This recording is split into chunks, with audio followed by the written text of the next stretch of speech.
Alrighty, so after having a few days to play around with the brand new a7 Mark IV, it is time to jump behind the camera, give you some of my thoughts, some of my opinions, share some of the images and the videos that I've been getting out of this camera, and give you a bit of a rundown on how it stacks up and what my overall thoughts and opinions are on it. Now, please do keep in mind that this video is going to focus primarily on the a7 Mark IV, not a comparison between the a7 Mark III or the a7S III. Those videos are in the works and will be coming, so please do drop a sub if you're interested in those. And down in the comments, let me know any questions or comparisons that you would like to see made. This video, I am going to try to stick mainly to the a7 IV. Of course, there will be some overlap here and there because I have been shooting with all three cameras, but we're going to try and keep them separate for now and give you an overview on this particular camera. This is a little bit of a false joke because this here is actually the a7S III. Why is this the a7S III? Reason being, the a7 Mark IV is actually what's recording this video right now. So everything that you see throughout this video of me will be the a7 Mark IV recording in 4K 24 frames a second, 422 10-bit.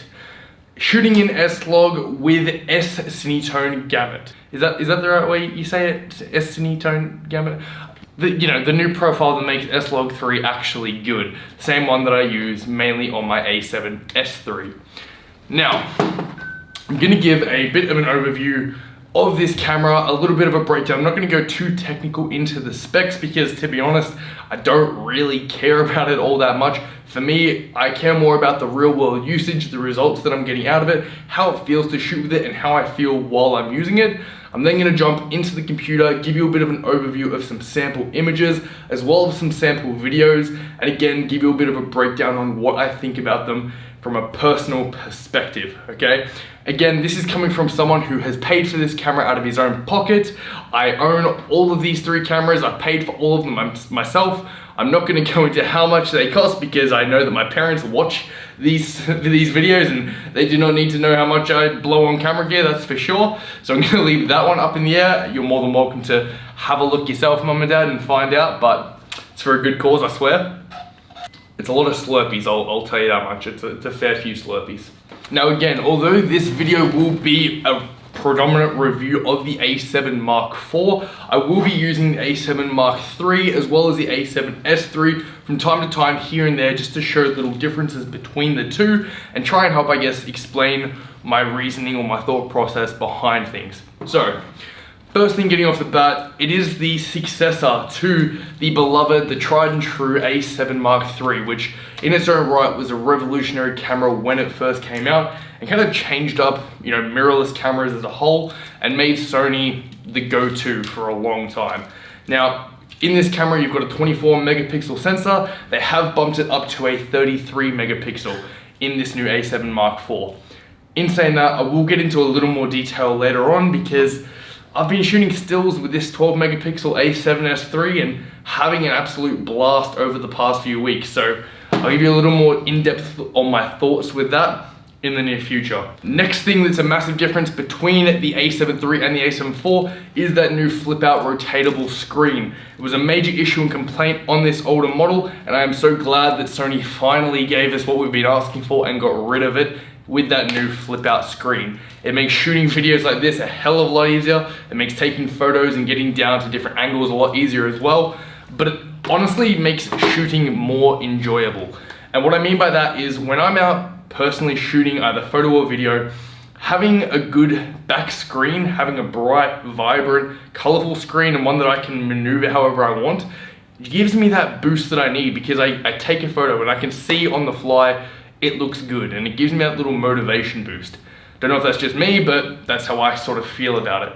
The a7 III, to be honest, I never really had that feeling because the back screen kind of sucks and the viewfinder isn't very good either. Upgraded on the a7 IV, they are both fantastic and they actually make a world of difference to someone like me.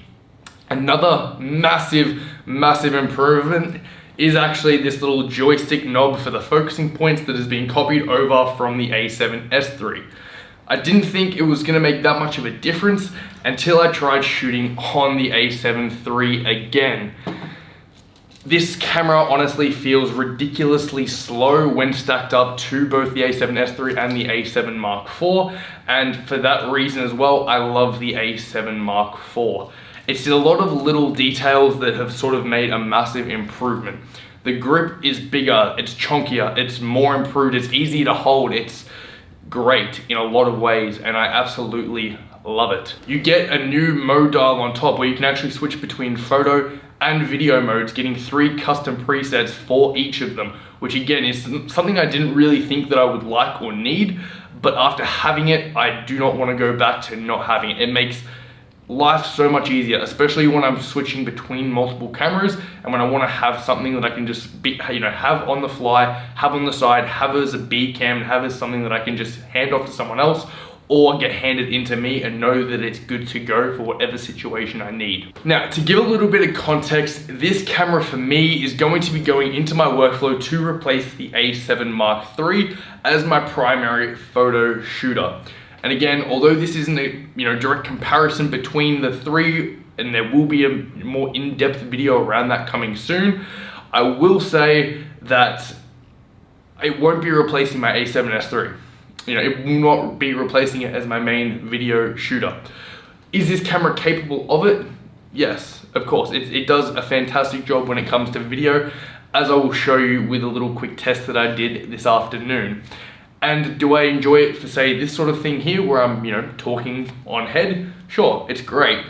For me though, personally, there's just something about the a7S III, knowing that it is a video focused camera, and honestly, I like having the 12 megapixels. I like having the smaller sensor size for video. I trust this camera more to get the video right, okay? That might just be me being me and it making absolutely no sense, but personally, I've got both, and I am still choosing to use this over the a7 IV for my primary video camera for client shoots. Now, another thing to note though, is the massive upgrade to the video on the a7 Mark IV. And it was honestly the thing that pulled me across and made me pre-order this camera and actually buy it. Having that 10-bit footage, 422, 4K 60, it's nice, not gonna lie. And it was a main drawing factor because it means that I can now have a B cam that I can use in conjunction with my a7S III, and I know that I can match the clips nicely. I know that I'm not gonna have this massive issue with one being 8-bit and one being 10-bit and not being able to do them properly, and my profiles being different and my colors not matching and this, that, and the other. It was that alone that kind of pulled me over and made me go for this camera, just because I knew that it would make my workflow a lot easier and it would make my ability to mix and match clips a lot easier. Although the spec upgrades for photos is great, and I'm not going to complain about having a camera that is higher megapixels, such as the 33 megapixel sensor that is in this camera, I primarily am focusing on video. That's where I'm trying to take myself, my career, my everything, is becoming a more video focused and a more video centric person and brand. So the photo aspect, it's nice to have. I like having it because I know that this is a little bit less, but it's not the biggest deal in the world to me. And because I actually do a lot of low light shooting, it's actually a drawback in some senses. Now, I will also be doing a couple little videos sort of showing the low light capabilities of this camera, as well as direct comparisons with this night vision beast, the a7S III, in the future. So once again, drop a sub if you are keen to see that one, because it will be coming out soon. Now, jumping into some sample photos from this a7 Mark IV. And this is honestly going to be my first complaint with this camera, and it's nothing, I guess, against the physical hardware itself. This is more of a gripe with Sony, and it's for people like me who, again, I personally paid for this camera out of pocket. I pre-ordered it, and because of that, I actually paid more than what I would have now, because they've actually been put on sale since I pre-ordered it and since it was shipped to me. So it stings a little bit in that sense, and the simple fact is this camera has shipped. And I know this happens all the time with every single brand new camera, but it would be good if Sony and Adobe could either work together and get Lightroom updates happening so that when new releases happening, the raw files are actually editable. Like, please, please. Because again, for someone like myself who puts his money into this camera to go out, take photos, love them on the back of the screen, and then only be able to access JPEGs and not be able to touch the RAW files. It's a bit of a kick in the teeth and it sucks. The other solution to this would be Sony's own Imaging Edge software. And again, Sony, you have the technology for it, you have the resources for it, you even have Imaging Edge. Why can't you just make it work and work well?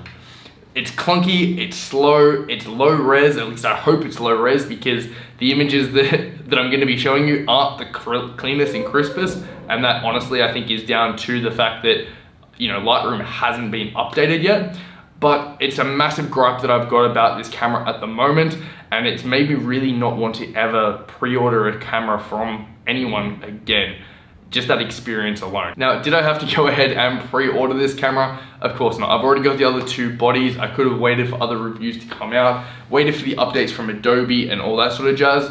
But I'm not gonna lie, I kind of wanted to make one of these videos. I've seen so many over the years and they've helped me out so much in the process of buying new cameras and, you know, my whole journey learning how to do this stuff. So I wanted the opportunity to give back and help other people in that decision. But it's a bit annoying that I can't even show you the full high-res images.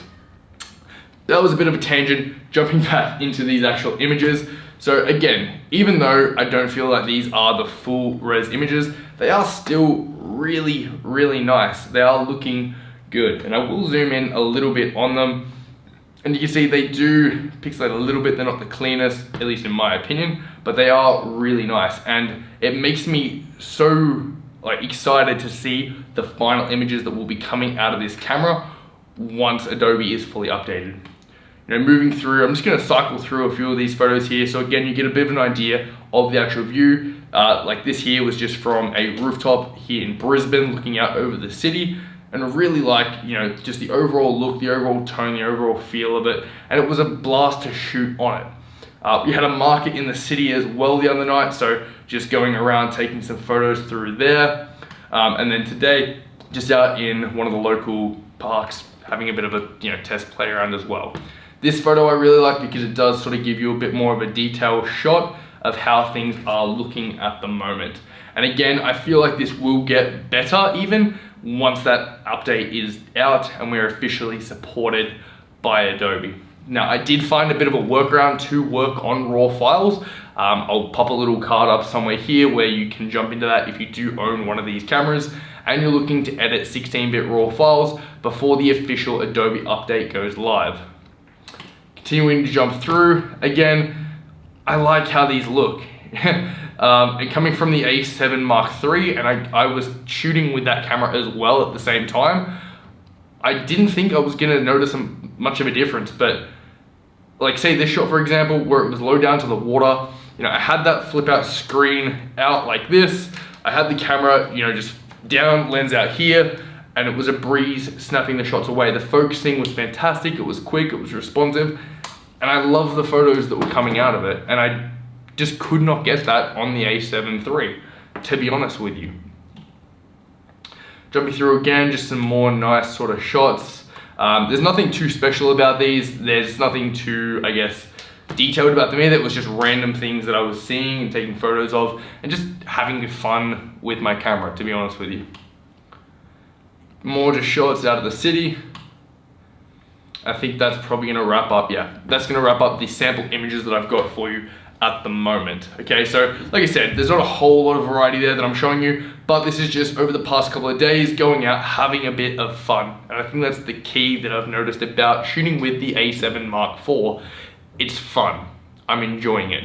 I'm getting the same feeling that I get with the a7S III, but I know that I've got a 33 megapixel sensor there for stills, okay? So again, if you shoot primarily video, you know, and you do it for quick interjection, I actually just had to jump up then and restart the recording because the camera did overheat. Now do keep in mind, I did not have it set to the high temperature threshold. I have just changed it over to it now. But we were about, I think, 15 or so minutes into recording 4K, 422, 10-bit, and the camera did overheat. I haven't had that issue before happen on my a7S III. That might be something to do with the megapixels, I'm not sure. Again, I've now changed it over so that it is in the high temperature threshold, but something to note, turns out you can overheat them. Yeah, back to the video though. So yeah, again, like I was saying, if you do work, you know, primarily in video, you get paid for, you do client shoots, or you want to do it as much as possible, I would still stick with the a7S III. However, if you are a hybrid shooter, if you're looking for an accompanying camera to go with the a7S III, or if you're a primary photo photographer looking to get into video, a7 Mark IV, and again, for the price, like discount compared to the a7S III, is great. Like honestly, fantastic. It's ridiculous. Now, does that discredit the a7 Mark III? No, of course not. This is still an amazing camera. You can pick one of these up used, get a few good bits of glass, and it will do a great job. You know, and if you're learning, or if money is a concern, this is still fantastic. But if you've got the money there, and if you want to take things a little bit more seriously, I honestly think that this a7 Mark IV is worth the upgrade, or is just worth buying in general. Now, I will show you some video samples as well. So give me 1 second. This was just a quick little, I guess, montage that I sort of made up while I was out and about today, just to sort of show you what was going on. So this video here is a combination of the 4K 60 FPS 422 10-bit, as well as the 120 1080p 420 8-bit. Now personally, I can tell a bit of a difference between the 8-bit and the 10-bit. That does come down a lot though to the actual conditions and the style of clips that they are. Unfortunately, I did not actually record that much of the 120 frames because I was shooting with both this camera and the a7S III for their comparison video. And to be honest, when I was shooting, you know, the 120, I switched over to this because I just wanted to. So I'm gonna play this out though, and yeah, you can see for yourself.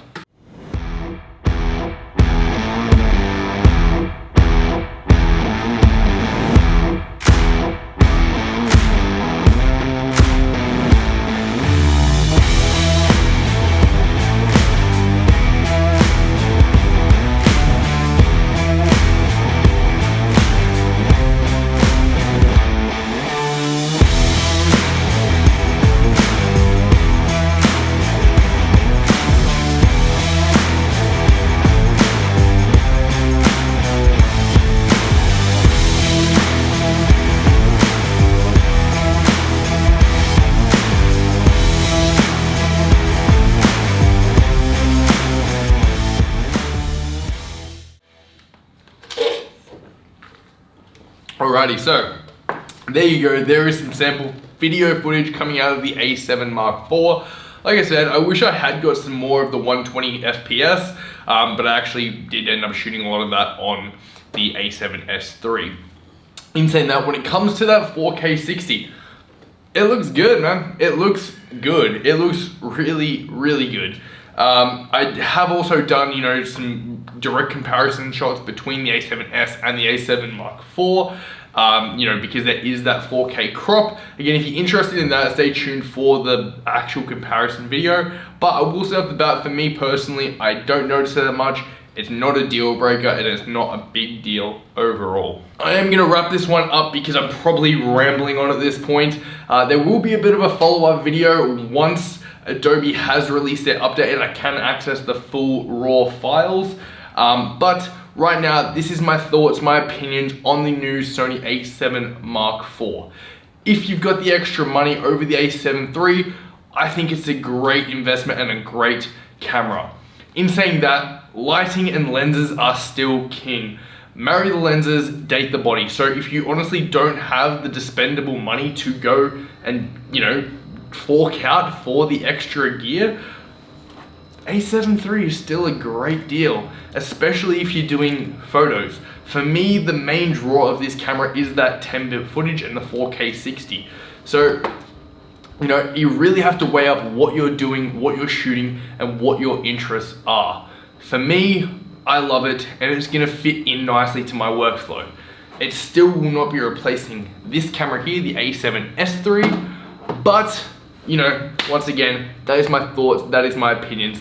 Any questions, please feel free to drop them down below in the comments. I would love to hear them. if you own this camera, I would also love to hear your reactions to it so far, how you're finding it, and all that good stuff. Other than that, guys, drop a like, drop a comment, subscribe if you're keen to see more info on these cameras, and yeah, enjoy the rest of your day. Cheers.